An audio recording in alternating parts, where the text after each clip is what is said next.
So I saw an article about Conor Benn considering the Chris Eubank trilogy, the Chris Eubank Jr. trilogy, which is interesting timing as Conor Benn is preparing to fight Ryan Garcia next.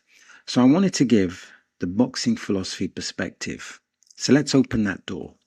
I'm going to explore 7 ideas. So the first idea is that Conor Benn just changed the entire terms of the Eubank rivalry. And it's a masterstroke, moving to 168 pounds, no excuses, and no rehydration clause. So first, Conor Benn is doing great marketing here. He's doing great marketing here. Let me explain. First, he is marketing himself, but he is also indirectly marketing Zuffa, and that is a lead back to the fight between Conor Benn and Ryan Garcia. Now, Conor Benn and Eubank Jr. were powerful matches in the algorithm, particularly in the British boxing algorithm. And Conor Benn has now grown as a fighter. Now, as he has grown as a fighter, he may feel more confident of victory. So, on one hand, he's doing marketing, but on the other hand, he might be expressing a deep truth that he wants to fight Chris Eubank Jr., but with different terms. Because you could argue that the rematch between Chris Eubank Jr. and Conor Benn was a technical improvement, but the context of that rematch overshadowed Conor Benn's performance. Perhaps he wants to change that. Here's a question. Or perhaps this is a statement. Chris Eubank Jr. may be a shell of his former self. Can he rediscover what he previously had? And I think what this means, what does it mean? What does it mean for Conor Benn to sit down and entertain a discussion with Chris Eubank Jr.?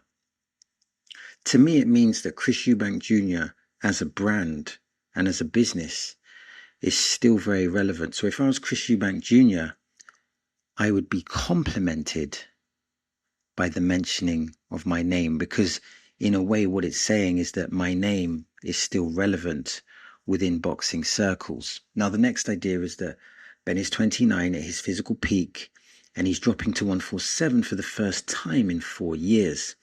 And yet he's already looking past Garcia to Eubank. He calls the Ryan Garcia weight cut brutal, and my last fight at 147. This is concerning, because is Conor indicating that he is having a bad camp? Is Conor Benn struggling in preparation? Is he struggling in sparring?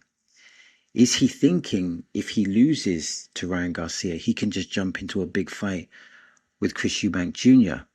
Now, if I'm in Ryan Garcia's camp, I would be happy, because if you're in Ryan Garcia's camp, you don't want an optimum Conor Benn, because that will be an easier fight. The opposition will be easier. But this concession from Conor Benn can be psychologically damaging, not only to his psychology, but also it can improve the psychology of Ryan Garcia. Imagine if you are struggling with the weight and Ryan Garcia unloads that deadly left hook to the body. Does Conor Benn fold, not just because of the power of that left hook, but also the immense power of the weight cut? But I think if we take a devil's advocate position, and this might be a controversial position, is this a Machiavellian move by Conor Benn?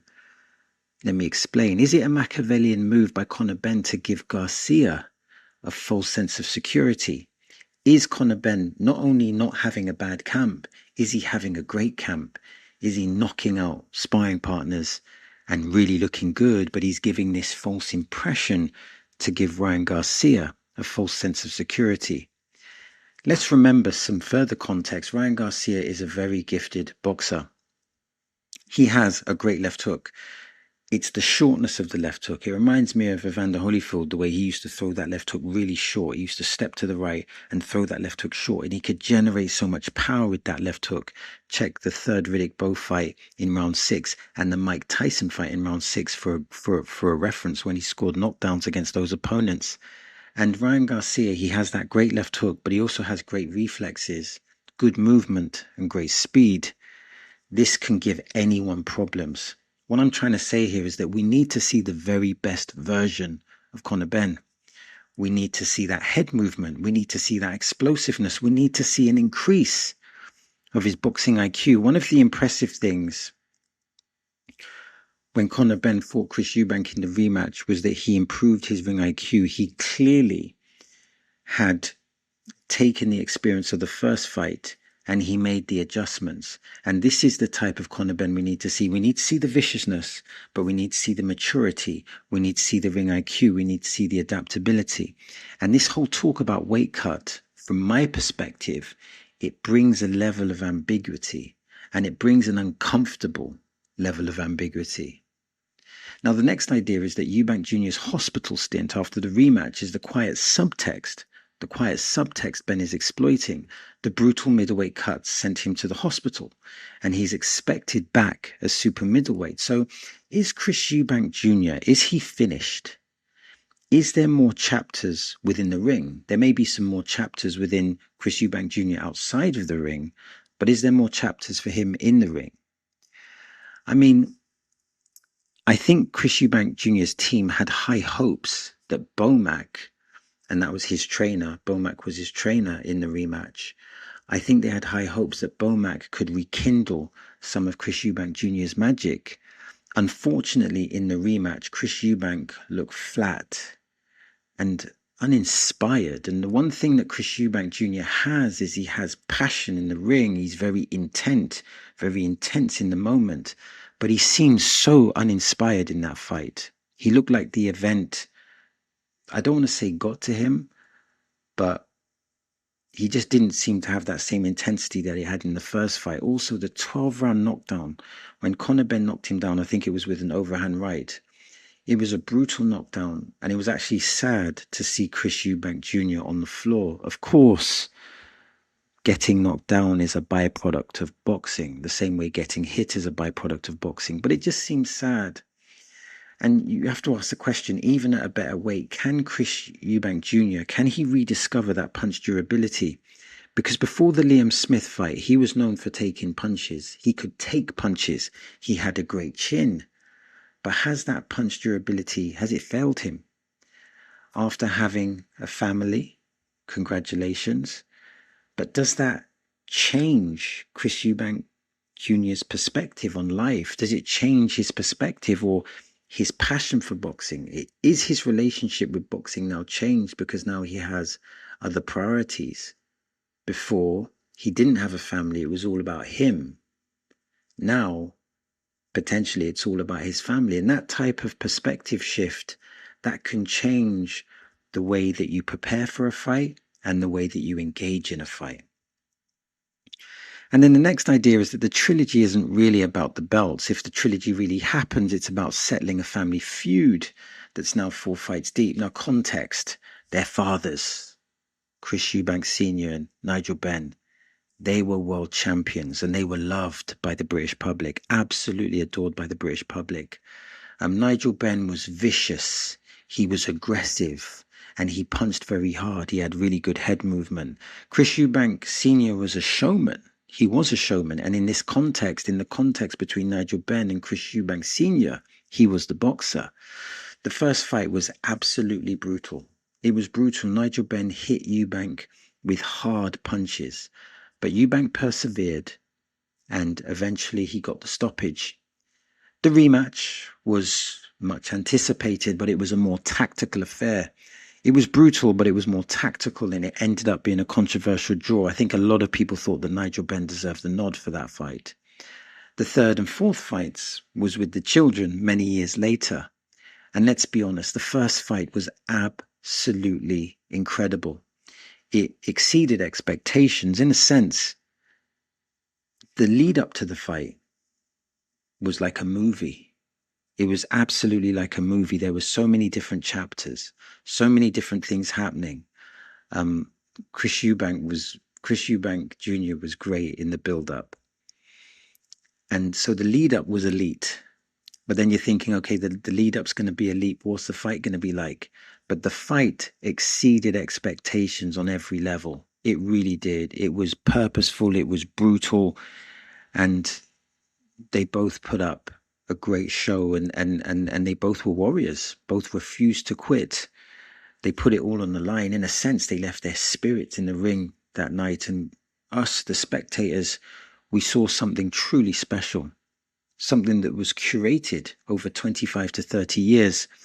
The rematch, unfortunately, was overshadowed by Chris Eubank Jr.'s decline, and that was very unfortunate. The next idea is that is the concept that Conor Benn says he couldn't pay me enough. It's just sore. Benn's refusal of a speaking tour with Eubank is the most revealing line. Now, their fathers eventually reconciled and did tours together, but their sons, it appears, won't. So their fathers eventually did tours together, but it looks like for the immediate future that the sons won't be doing any type of tours. And my understanding actually is that the fathers actually reignited their feud when Nigel Benn felt disrespected at a weigh-in. Maybe those feelings have changed, but the father's feud was very, very real. And the son's feud is an inherited beef. So think of this. The father's feud was real, based on not liking each other. But the son's feud has been inherited from the fathers. The truth, the objective truth, perhaps, is that they have helped each other make millions. And when I say they, Nigel Benn and Chris Eubank Sr. made millions together. Conor Benn and Chris Eubank Jr., they made millions together. The beef, how important is the beef? Well, the beef creates the marketing. The beef creates the spectacle. That's what people want to see. Now, that's not to say that the sons don't like each other, but there is a strong incentive to keep the animosity going, because the animosity is the marketing machine. Nigel Benn hated Chris Eubank, but then that change. People change, feelings change, perspective change. The sons, of course, are great at marketing. Chris Eubank Jr. He's a loquacious master, and in fairness, Conor Benn has improved his lyrical abilities. And like I said, they produced a spectacle in and out of the ring. So then the next idea is that Benn's masterclass in the rematch, dropping Eubank twice on the way to a unanimous decision. And I feel like the rematch was unfortunate because it was the product of very good negotiating by Conor Benn. They negotiated Eubank Jr. to be at a weak point, or that's what some people believe. But unfortunately, Conor Benn's masterclass, or what was perceived or could be perceived as a masterclass, was diminished by Chris Eubank Jr.'s alleged health problems. Perhaps now Conor Benn is reflecting and thinks, you know what? I want my respect. He has made lots of money. He's made lots of money for those first two fights. He's made lots of money with the signing from Zuffa Boxing. That would have been a massive bag, a massive, massive check. But when you have all the money, perhaps respect becomes a more desirable currency. Is it possible for Chris Eubank Jr.? Is it possible that he can rediscover some of his old form? Is it possible that he can rewind the clock, even to the performance that he gave in the first fight? Now, I'll be honest, I liked his performance with Jonathan Banks. I thought that them two had a good relationship, and I thought that Chris Eubank relied on the jab, had good movement and good counter punches. And I wonder if that relationship could be rekindled, and if it could be rekindled, and if there is a trilogy, could that make this situation interesting? Because when we look at Chris Eubank Jr. now, I look at Chris Eubank Jr., I see a warrior and I see a very good businessman. But I think the public sees someone who has health issues. And I think the public and the boxing world is very skeptical of Chris Eubank Jr.'s comeback. I think they're extraordinarily skeptical. And then the final idea is that, like we've stated, Conor Benn states he's open. He's open for the trilogy. And I think for Conor Benn to spend time on this and for there to be an article written about this and for him to rebuild the terms, because it's like he's not only open for the trilogy, he's now open to changing all the terms. And it was the terms that was the controversy. So to me, it seems to me that the fight with Chris Eubank Jr., it's personal, it's emotional.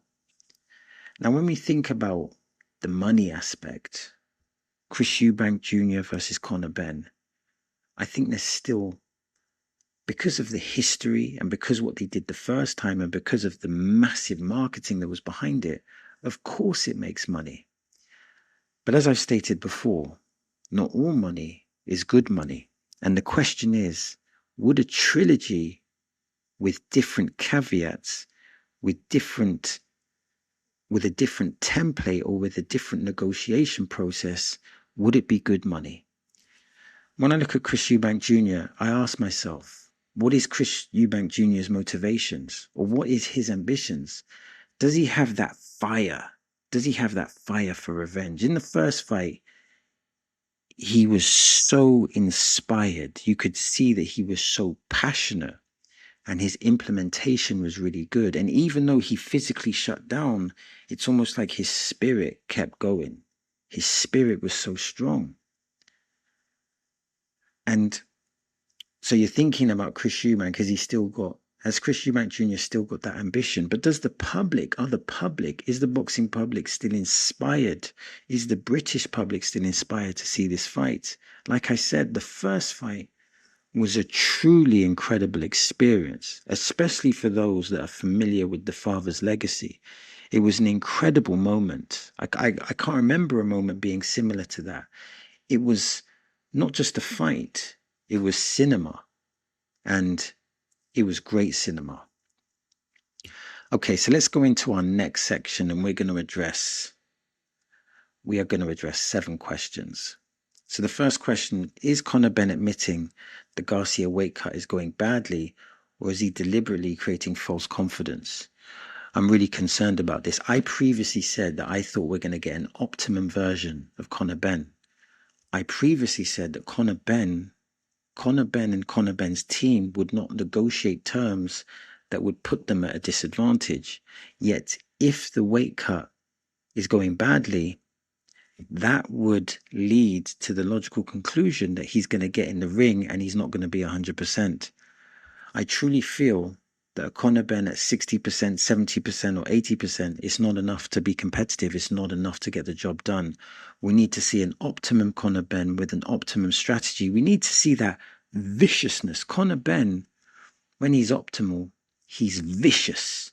He's got good head movement, which makes it hard to hit him. And the second Chris Eubank Jr. fight showed that he can make adjustments. He can fight an intelligent fight. He can be vicious, but also he can be calculated. And these are great things. But I think the question is, if Conor Benn is having a weight cut, how badly is that going to affect his performance? Not only could it affect strength, speed, endurance, and punch durability, how will it affect his cognitive thinking? How will it affect his ability to download information and then make the necessary adjustments? When he fights Ryan Garcia, there's a strong possibility that he's going to need to make adjustments to deal with the speed, to deal with the reflexes, to deal with the strategy, and to deal with the personality like Ryan Garcia. So him saying the weight cut is going badly, as I stated previously, is leaving me very ambiguous and very concerned. However, if it's a ploy, a Machiavellian ploy to create some false confidence, then that would be a very risky strategy. And, I feel that Conor Benn needs to come into this fight totally in optimum. He needs to be the best version of himself. I hope, and as I always say in boxing and in life, accountability is important. I hope this is not like a precursor to making excuses. because, like I said, they've negotiated the terms and the terms have been agreed. So only time will tell. So the second question is Conor Benn's willingness to fight at 168 against Chris Eubank Jr. in the Trilogy genuine confidence or brilliant marketing? I think it's a combination of both. I think he's talking about Chris Eubank Jr. because their team thinks Chris Eubank Jr. is still relevant. He's still a trending topic. He's still part of the algorithm. And I think Chris Eubank Jr. is fighting in November. And also, when you say Chris Eubank Jr.'s name and you link it to Conor Benn, it builds traction. So I think there is a marketing element behind it. But also, if he's genuine about having this trilogy, and if he's genuine about conceding certain caveats or if he's genuine in conceding the rehydration, then we potentially have a different fight. However, if he fights Chris Eubank Jr., even if you take away the weight rehydration, do you still get the same Chris Eubank Jr. that is vicious and that is purpose-led? Is Chris Eubank Jr. able to recapture his former identity? Is he able to recapture what he was? That is a question that maybe not even Chris Eubank Jr. can answer. So even if you take away those advantages, I'm not sure if you could get a Chris Eubank Jr. at 80% or 90% or 100%, because allegedly the rehydration and those two fights, they had an impact on his health. How significant that impact is or was has yet to be determined. Then the third question is, even without the weight cut, does Eubank Jr. still have enough left physically to compete? Again, we can't answer that question. We might get an implication to that question when he fights again in November. It's alleged that he's coming back in November. Again, there's some variables there. Who is he fighting? Are they going to provide him reasonable competition, or is this just a fight to rebuild some timing and to try and get him readjusted back into the ring and build some confidence? So the competition will matter in terms of determining where Chris Eubank Jr. is with regards to his comeback. It's going to be very, very difficult, I think, for Chris Eubank Jr. to rediscover his previous form. Remember, even before the Conor Benn fight, there was rumors of hand injuries. Now, this is really important because Chris Eubank Jr. used to be a pressure fighter. He would throw like 100 punches a round. When you start to develop hand injuries, that significantly impairs your style. So it's almost like he's tried to become a boxer. But it's hard to make that transition successfully. It's hard to make a successful transition from a brawler or a front foot pressure fighter to an educated boxer. So this is going to be really difficult. But what's going to be telling is who's going to be in the team. Who is the new trainer? I think the trainer is going to be important. And will that trainer have the respect? And will Chris Eubank Jr. listen to his trainer? Because the trainer is responsible not only for devising the tactics, not only for putting you through the drills, but also is responsible for creating an optimum environment. Question 4, does Conor Benn want a trilogy because of money or because he still wants Chris Eubank Jr.'s respect? Of course, boxing has a relationship with capitalism and money is part of that. And Chris Eubank Jr., the trilogy potentially can still bring massive revenue. But I think there may be something personal here. And I think that because the rematch was overshadowed by the health situation and by the speculation over the health situation, Conor Benn may see this as an opportunity to get the respect and credibility that he deserves. So, obviously boxing is about money, entertainment is about money, but sometimes when there's lots of money on the table, there are other desires.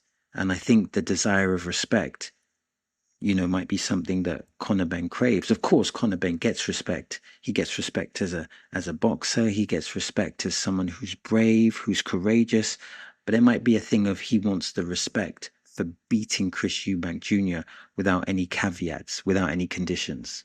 Question number 5. Has the Benn Eubank rivalry become bigger than boxing because of the family history? I'm not sure how to ascertain if something's bigger than boxing. What I will say is that because of the father's legacies, that amplified this contest. And here's a way to look at it. How big would Chris Eubank Jr. versus Conor Benn have been without their fathers?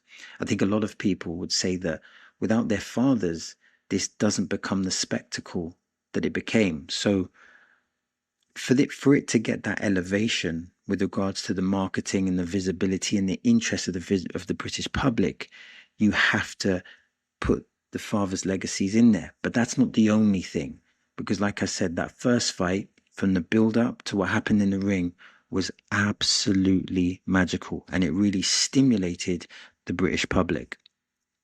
Question 6. Could a healthier Eubank at 168 change the entire story of their rematch? It depends on the variables. It depends on how far has he gone back. Can he rediscover some of that physicality? How bad has his punch durability been affected? How bad has his reflexes been affected? I think if he could get with someone like Jonathan Banks, rediscover that identity with the jab and the movement, have an optimal camp, then that will increase his chances of putting on a better performance. But I think a lot of it has got to do with the psychology of Chris Eubank Jr. How much does he want this? What is his ambitions? Like I said, has his priorities changed? Can he get back into that zone? And then the 7th question and last question is, does a third fight still capture the British public, or has the rivalry already had its perfect ending? I don't think the rematch was a perfect ending. It was an ending, or it could be an ending, but it wasn't a perfect ending. In a sense, if the first fight, or if the third fight can be anything like the first fight with regards to the marketing and what happens in the ring, then that would be a perfect ending. If you could get a Chris Eubank Jr. that may not be in his prime, but is not restrained by caveats such as, weight or anything else, if you could get a more even playing field, and then you can get a competitive fight that is full of passion, viciousness, brutality, and a back and forth affair, and if you can get, I think it would be important to have, the marketing of the fight would be very important, which they're both are exemplary at marketing. But if you could have exemplary marketing and an exemplary fight, then that would be the perfect ending. So that's the end of the video. Now I'm trying to build a digital boxing community, and that means I'm interested in your thoughts, I'm interested in your perspectives, and I'm interested in your observations. Now, if you want to support the channel, press like, hype, and subscribe. And if you want to watch more content like this, then simply click here or click here. As always, thanks for your time. It is much appreciated.